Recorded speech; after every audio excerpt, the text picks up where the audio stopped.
wonderful words. Rose braved high winds crossing in the ferry from Martha's Vineyard today. So her being here borders on the heroic. I'd like to thank Bill and Wendy for hosting this gathering and for their wonderful support and friendship throughout the years.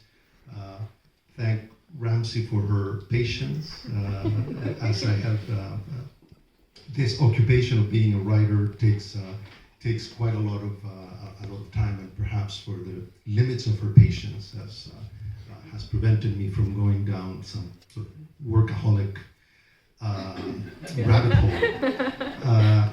I'd like to thank somebody who's not here, Jessica Powell. She's in California. She's the author of the wonderful translation of this novel, and also thank somebody who's very much here, Bruce McPherson, who is the publisher of the novel. Thank you, Bruce. Thank you, Bruce, for your trust, for your interest in my work, and for an amazing job on the book. I'd like to thank Fran from Hickory Stick for spending part of her Saturday with us today, and I would like to thank especially all of you for coming today. Yes, this is a novel about split identity, and I was thinking that in a way I do have a split identity between being a writer and having worked in the non-profit sector for many years and doing different things. I was in human rights, as Rose was saying, when I was very young, and then I was with a banking foundation in Spain for some time, with a Chilean NGO doing work on education in Africa, and now I'm with an organization called the Climate Parliament.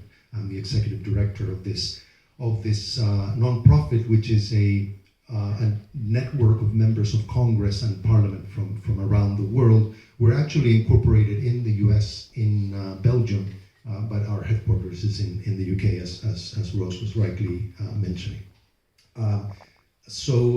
Yes, about this book, about this novel, I guess one way of talking about it, and I'm not going to talk for very long, is to tell a story. And the story is that many years ago, when I was in law school in Chile, and Chile doesn't have a college system, so I went into law school at 18, and then I ended up switching and studying communications.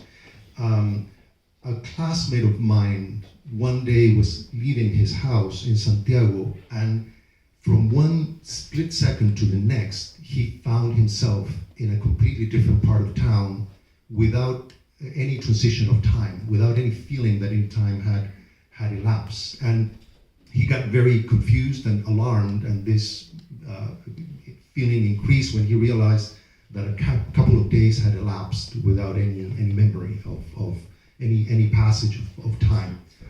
This is a condition. It's called global transitory amnesia. He had it once. He saw a doctor, and he's fine now. He's still a good friend of mine, but for some reason this episode kind of stayed in my mind and contributed to this novel. Another episode was, or another source of the book was some years later reading Argentine author Jorge Luis Borges, a lecture on Buddhism, and at some point Borges says, addressing an audience, he was blind, but I imagine an audience very much like this one, he says, the fact that I feel and I know and I'm aware that I am Borges, and that everybody in the audience feels and is aware and knows that they are themselves, is what we have in common.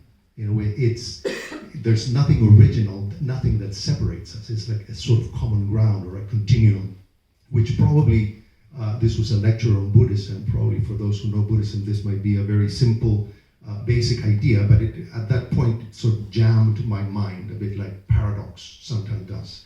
And I don't know exactly why, but these two things over the years became this novel. And this novel, the basic plot is, as Rose was mentioning, a man turning 40 and having a bit of a midlife crisis, but basically who starts having not one but several episodes of amnesia, and during these episodes of amnesia he finds himself in the skin and the mind of other people, and in a way he starts investigating what is the reason for this and what is the connection with these other people, and in a way perhaps in his investigation he's creating in a somewhat paradoxical way such a connection. So yeah, and it has sort of a noir component to it. So I'm not going to go in much more detail about the plot, because it's a quite plot-driven narrative. So I would say that at least for me, when writing a novel, my main concern is to tell a story, and I believe that novels are another way of storytelling, like many others. And it's you're concerned mostly with creating this thing that is a bit like a mechanism, and you want it to work well. You want all the pieces to fit together. So it's about craft rather than thinking about the connotations of the story. You know, you're focused on telling the story rather than, and maybe thinking about the connotations comes at a later stage. I remember the great poet Robert Graves said that when he had finished writing a poem, and he described this process as the poem emerging, he always resisted the temptation to tinker with the poem to make it more meaningful or more deep or better. The novel is what it is. But having said that, I would like to say a couple of words about the themes of the novel and a little bit about the reception. Regarding the theme, and then again, you know, this is about telling a story, again, not about writing a thesis, but one theme is personal identity. And so I was aware of this idea of the doppelganger, which was a bit of an obsession in the 19th century, and of revisiting this old idea, you know, and it's not a doppelganger novel, but there are characters that resemble each other, situations that mirror each other. There's a cat at the beginning of the novel and a puma toward the end. So this is the main character is called Tomás, which in English would be Thomas, which means twin. You know, so again, little details here and there that you know, I was conscious of revisiting this theme again. That was quite an obsession in the 19th century. You find it in authors like Hoffman and Edgar Allan Poe, Dostoevsky, Maupassant, Oscar Wilde, Stevenson, Jekyll and Hyde, etc. In the 20th century, and one thing about the doppelganger is that something, if identity can be split in a way, it can be, it's not one thing, it's not a coherent thing, it's a way of questioning who one is, which many of these authors did. In the 20th century, this mutated into what is called stream of consciousness, which is a usual phrase in English. This came originally from psychology, actually from William James, but Virginia Woolf and James Joyce turned it into a literary technique, basically, of in your writing kind of reflecting the chaotic nature of our inner dialogue, you know, this sort of web of thoughts and associations that we spin around ourselves all day long. But then again, questioning the cohesiveness and coherence and of identity, of consciousness, which is something that can be split. Of course, this goes back in time. In Shakespeare, in The Tempest, very famously, it says something like, "We are such stuff dreams are made on." Or in Richard II, toward the end, the king, in his final soliloquy in prison, he says, "Thus play I in one person, many people, and none contented," which perhaps resonates even with contemporary psychological theories about the modularity of the mind. But again, I insist, I wasn't trying to write a thesis, it's just a story. And also conscious that in current days, identity is more and more defined in terms of where do you belong, rather than who you are deep down inside. So people are concerned about gender identity, sexuality, ethnicity, political affiliation, etc. And of course, I was also thinking of some authors of the East. There's a Taoist writer, Chuang Tzu. You probably have read this very famous passage where he writes down that he dreamt he was a butterfly. You might have heard of this. And then when he woke up, he didn't know if he was a man who had dreamt that he was a butterfly, or he was a butterfly. It was a butterfly dreaming right now that it was a man. Also, the Sufis, the Islamic mystics, have these incredible theories about personal identity that I'm not going to. I could turn this into a class, but it's not the idea. Another main theme is parenthood, and in a way it's related to this issue of identity, to what extent children are projections, what's the difference, but then again, within the story.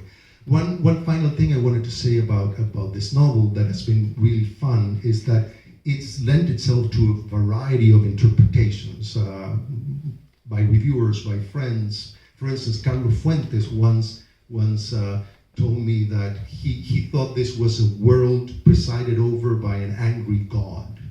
I have no idea what that means, but it sounds really cool. A reviewer in Chile used this French expression, mise en abîme. Pardon, those who know French will pardon my horrible pronunciation. But this idea of texts that mirror each other in a sort of paradoxical way. Like, I don't know if you know, Don Quixote has two parts. And in the second part of Don Quixote, the characters read encounter the volume, the first book, and they start reading it and they start disagreeing. They're like, this is really bad, and this is not how it happened, but it's the characters, the same characters.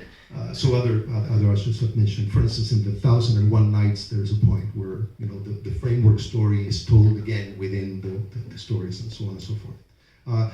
Other reviewers have found it political. I don't see where the politics is, but maybe it is somewhere to be found. Several reviewers have emphasized the idea of empathy.